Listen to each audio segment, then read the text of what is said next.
Voces de cambio. Educación, política, economía, ciencia y tecnología, salud, cultura y toda una diversidad de temas en las Voces de Cambio. En las Voces de Cambio. Muy buenos días, bienvenidos a Voces de Cambio. Esta mañana continuamos nuestra reflexión en la segunda parte de la educación y sus filosofías.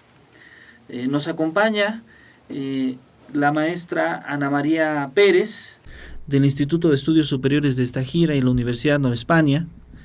Ella es maestra en Desarrollo Humano por la Universidad La Salle, candidata a maestra en Filosofía de la Cultura por la Universidad Michoacana de San Nicolás de Hidalgo y candidata a doctora en Educación, Desarrollo y Complejidad por la Universidad Nueva España.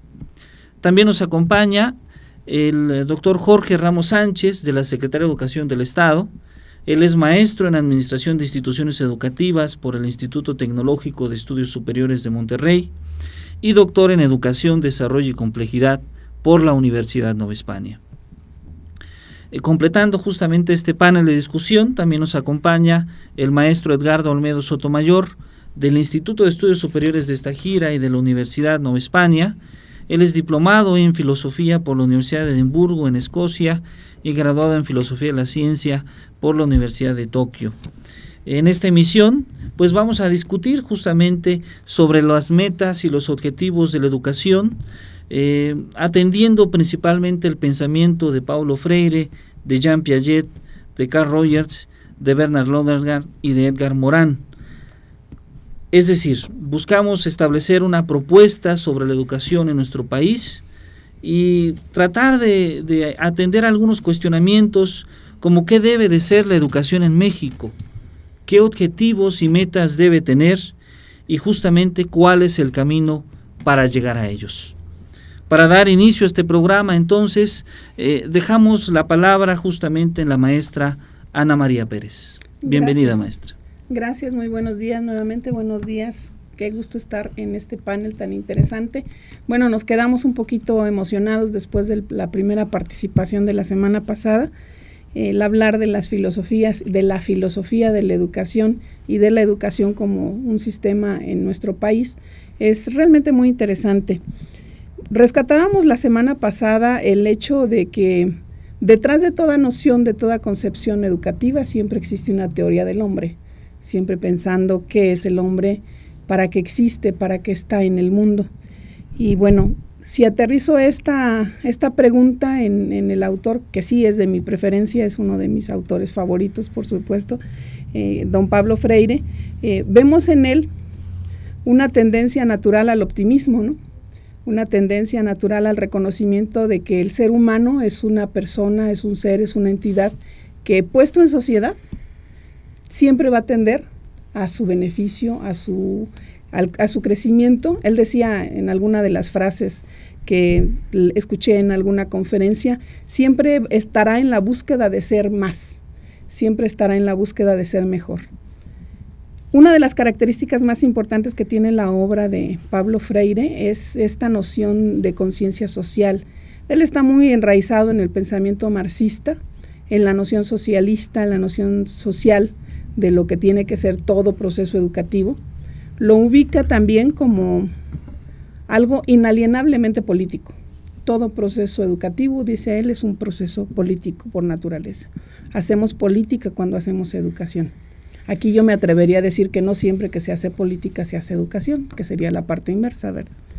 Pero cuando educamos a los alumnos en el aula, cuando les estamos formando la conciencia, cuando estamos haciendo que tengan un pensamiento crítico, que revaloren, que valoren su mundo, que lo conozcan, que lo comprendan y que lo transformen, que es la parte más importante de su propuesta, estamos haciendo política. Entonces el maestro no solamente es un educador, también es un político en acción. De las cosas más importantes que podemos destacar de la obra de don Paulo, es el hecho de la recuperación de la conciencia. Como todos sabemos, bueno, él empieza con el proceso de alfabetización en las comunidades brasileñas, pero una alfabetización que está lacrada con el sello de esta importancia que le da a la adquisición de la conciencia. Él hablaba de que las personas tenían que aprender a leer y a escribir, pero no cualquier palabra.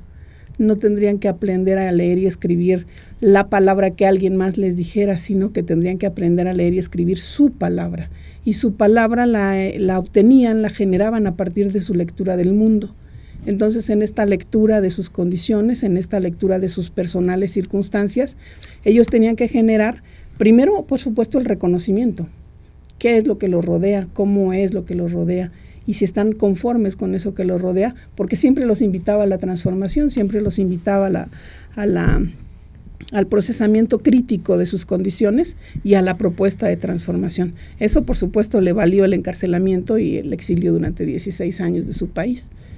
Pero a raíz de eso y a raíz de todo el trabajo que él va desarrollando, esta pedagogía, esta propuesta pedagógico-filosófica, permea en muchas comunidades, permea en muchos países de Latinoamérica, por supuesto en el nuestro también.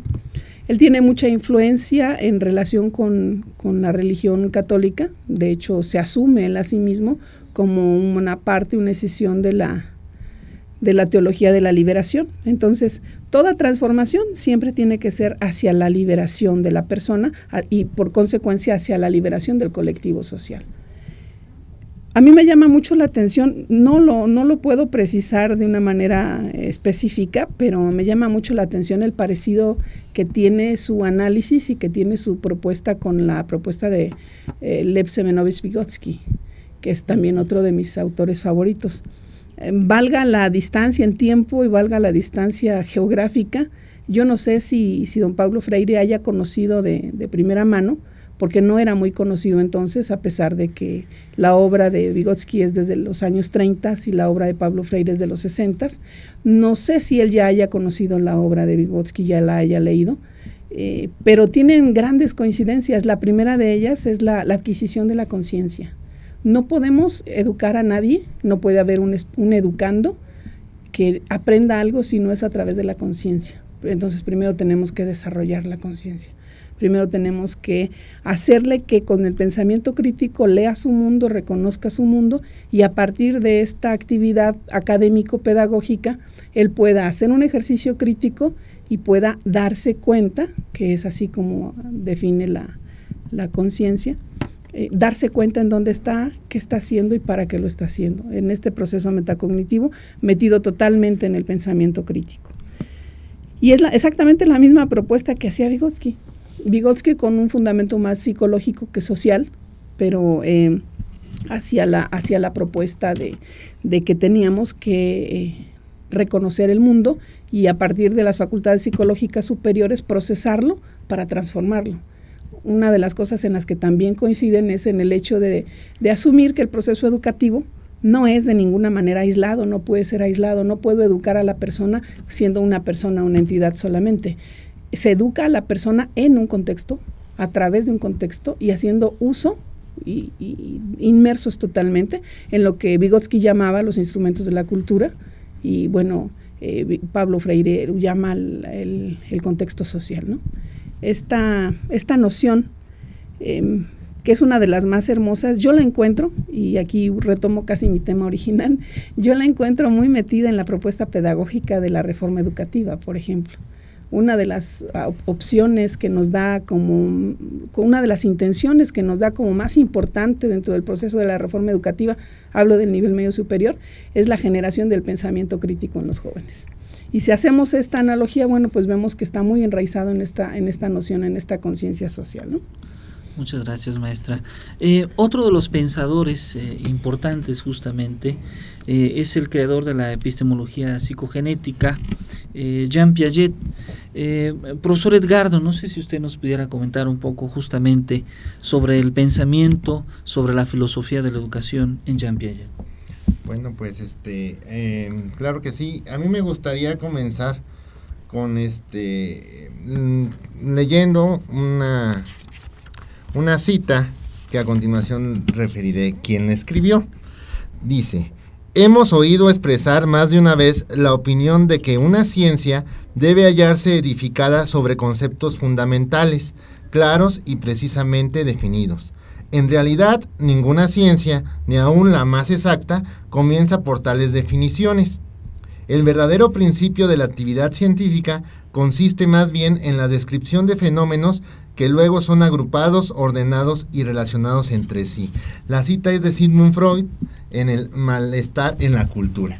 Nada más para contextualizar, precisamente uno de las consideraciones importantes por qué se sitúa a Jean Piaget dentro del pensamiento de la educación y en el contexto educativo, pues es precisamente porque él tiene esa virtud de introducir lo científico en el ámbito de digamos, del trabajo escolar. Pues él ante todo se consideraba un científico, un epistemólogo, y entonces eso es muy importante porque él ve la dimensión de lo humano, pero también como un ser biológico. Eso es importante, es decir, un ser que está en evolución. Y entonces a él lo que más le interesaba es responder preguntas como ¿qué es el conocimiento?, ¿cómo se construye el conocimiento? ¿Y qué es la inteligencia? En realidad él entra precisamente al ámbito de lo escolar, tratando de ver cómo es que se va desarrollando la inteligencia en los jóvenes y cómo se puede medir ese desarrollo. Entonces él trabaja con el método clínico para tratar de analizar cómo es el pensamiento de los niños durante diferentes etapas. Entonces es muy importante porque él nos trata de dar una conceptualización de lo que es el pensamiento. Y eso es muy importante, porque muchas de las, aún actualmente, muchas de las categorías con las cuales tratamos de enmarcar los procesos que llevan a cabo los niños en el aula es utilizando las clasificaciones de Jean Piaget. Entonces eso nos da una primera pauta para hablar del desarrollo del niño. Entonces, por ejemplo, él trabaja mucho la cuestión de cómo es el pensamiento, la inteligencia, como un proceso, y el aprendizaje como un proceso de adaptación de los individuos al entorno, ¿sí? Entonces, él nos habla de que las nuevas estructuras surgen como un deseo o como un esfuerzo que tiene el organismo para adaptar, ¿sí? Y adaptarse. Entonces, eso es muy importante. Él nos habla sobre todo de que el aprendizaje es un proceso evolutivo que nos lleva de lo sensible a las operaciones formales, con una mediación de lo concreto. Entonces es muy importante, porque entonces nos está hablando que, según Piaget, es una evolución en donde tú tienes que ir transitando por todos y cada uno de esas fases para poder llegar a un estadio que él llama de las operaciones formales, en el cual se da el pensamiento de orden superior. Entonces la pregunta aquí sería, bueno, ¿cómo podemos nosotros desarrollar entornos de aprendizaje que realmente nos logren llevar a que todas las personas podamos llegar a ese estadio? La pregunta también sería, ¿y si no llegamos, qué hacemos? Muy bien. Muchas gracias, profesor Olmedo. Otros pensadores, sobre todo a mediados y finales de este siglo pasado, que han tenido una contribución importante a la educación y su filosofía, pues ha sido el filósofo canadiense Bernard Lonergan y el filósofo francés Edgar Morin. Profesor Jorge, no sé si usted nos pudiera comentar una reflexión de estos pensamientos sobre la educación. Sí, buenos días, muchas gracias, maestro Jesús. Quiero comentar de entrada la educación referida por Jacques Delors. Nos menciona que no es solamente conocer o hacer. La educación tiene que enfocarse al ser y a la convivencia. Y bueno, en nuestro sistema se ha estado enfocando mucho al hacer y se ha estado enfocando mucho al conocer. Y bueno, aquí es donde vemos que hay un rompimiento entre la vida escolar y la vida diaria. Existe una brecha fuerte entre lo que se aprende en la escuela y lo que nos está demandando la sociedad. De tal forma que, dado esa condición, la escuela tiene la necesidad de reinventarse. La escuela no es solamente, como ya lo mencionaba Edgar, para instruir. La escuela debe llevar a los alumnos al arte de la vida, a construir el arte de la vida. Entonces, Lonergan decía que tenemos que reflexionar sobre el bien humano, y de ahí él clasificaba 3 elementos: el bien particular, que tiene que ver con la satisfacción de un apetito, ¿no? Tener una casa, por ejemplo, un auto. El bien de orden, que son operaciones humanas coordinadas. Y el bien terminal, donde aparecen los valores, como estéticamente se puede considerar como una comprensión de lo inteligible, éticamente hacer las cosas y defender lo correcto, y religiosamente es la comprensión del orden interno. Por lo tanto, el valor es un orden dada para la conciencia hacia el bien. Y aquí pues la educación en valores, los estudiantes dejan de ser objetos de influencia para pasar a ser sujetos capaces de armonizar sus fines con sus deberes y co-creadores de su realidad. Por eso la principal meta es formar personas hábiles en el arte de la vida, capaces de actuar con firmeza y con la confianza para resolver sus problemas. Y bueno, para ello, de acuerdo con este autor, Lonergan señala que la educación es ese gran medio para transformar la condición humana. Interesante. De hecho, creo que en este mismo sentido, un poco en este sentido, pues tenemos también los estudios de Carl Rogers, justamente, donde Rogers hablaba de que justamente el ser humano debe de ser la meta de la educación. Principalmente en el pensamiento de Rogers, pues se establecen 2 corrientes filosóficas como fundamento. Por una parte, el existencialismo de Jean-Paul Sartre, donde nos habla que el ser humano pues crea su personalidad a través de sus propias decisiones, es decir, que el alumno puede tomar decisiones de qué ser, de qué es lo que él quiere ser, y que en cierta medida pues la educación se basa en un núcleo educativo que es justamente el estudiante. La escuela debe de contribuir a buscar que el estudiante sea lo que él quiere ser y a darle aquellas herramientas que lo posibiliten, que puedan potencializar las habilidades y las capacidades que el estudiante tiene. Pero también otra de las influencias que tiene este pensamiento en Rogers, pues es justamente la fenomenología de Edmund Husserl, ¿no? Donde nos habla de que el ser humano toma conciencia de su realidad existencial a partir de la percepción o de cualquier actividad cognosciente. En cierta medida, esta corriente también del pensamiento sobre la educación, pues nos habla de que la escuela debe de poner mucha atención nuevamente al estudiante, ¿no? El poder potenciar las capacidades que éste tiene, el que el estudiante se descubra quién es, quién quiere ser, qué metas quiere alcanzar, y la escuela se convierta justamente en este medio que le permita lograr esas metas que el estudiante se fija. Pero también, en cierta medida, también da una conciencia a este mismo y una responsabilidad, porque en cierta medida le dice, bueno, si buscamos los medios para que puedas llegar a las metas que buscas, pero tú tienes que asumir la responsabilidad de las decisiones y de las elecciones que tú tomas, ¿no? Quisiéramos concluir este programa, pues finalmente con una reflexión sobre la educación en nuestro país, sobre cuáles deberían de ser los objetivos de esta educación, y quisiera invitar a la maestra Ana María que nos comentara para usted, profesora, cuáles son los objetivos que debe tener la educación en México. Gracias. Bueno, ciertamente hace falta un montón de análisis de lo que podemos revisar, pero sí nos percatamos, los autores de los que estamos hablando todos coinciden en una sola cosa, ¿no? Es decir, todos convergen en el tema de la persona. La educación que estamos proponiendo, que se está proponiendo a partir de las reformas, es literalmente denominada a una educación centrada en la persona, centrada en el alumno, centrada en el aprendizaje, en sus propios procesos de creación. Desde esta perspectiva yo estoy totalmente a favor de esa propuesta.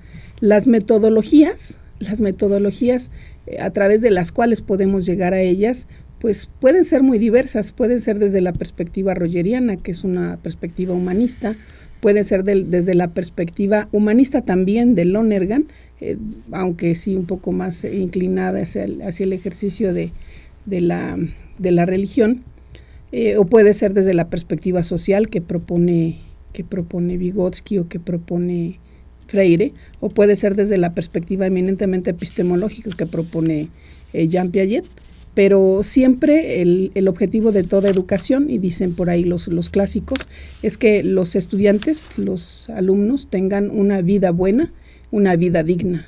¿Cómo hacer que ellos alcancen eso? Eso es algo que también está plasmado, como acertadamente señaló Jorge en las propuestas de la UNESCO, como es el informe de Lors, los famosos 4 pilares de la educación, que tratan de abarcar de manera integral todo lo que el ser humano debe de ser, ¿no? Muy bien. Concluimos este programa con un breve comentario justamente sobre estos objetivos de la educación, maestro Edgardo. Sí, efectivamente, yo solamente agregaría también el carácter importantísimo de la dimensión científica en la educación. Precisamente la dimensión científica en tanto metodología y en tanto contenidos van a ser precisamente ese núcleo sólido que va a permitir generar individuos autónomos que sean capaces de pensar por sí mismos, ya sea a nivel de alumno o inclusive de maestro, elegir qué metodología utilizar conscientemente, para qué fin y llevarlo a cabo.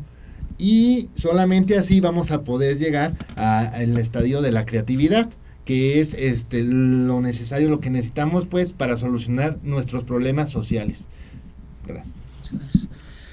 Maestro Jorge Ramos, una última reflexión. Sí. Bueno, uno de los importantes objetivos de la educación cambian a veces de acuerdo con las clases sociales de quien se trate. Por ejemplo, de acuerdo con Durkheim, los griegos formaban a sus ciudadanos para que se subordinaran ciegamente a la colectividad, con espíritus delicados capaces del gusto por la belleza, por el arte. Roma quería hombres fuertes para la guerra. Era una sociedad que así pensaba. En la Edad Media la educación se centraba en la religión. En el Renacimiento la educación fue de carácter un poco más laico y más liberal. Actualmente se está considerando la apuesta a una educación, como ya lo señalaba Ana, en la autonomía centrada en el estudiante, en el aprendizaje y en la autonomía. Y en lugar del arte se ocupen de las ciencias, como menciona. Pero creo yo que un objetivo importante para nuestro país es el desarrollo de la conciencia, que la educación nos lleve a ese punto. Una conciencia crítica, una conciencia que nos pueda arrojar la mejor convivencia, porque estamos enfocando en algún momento el amor hacia lo material, hacia las cosas, hacia la competencia.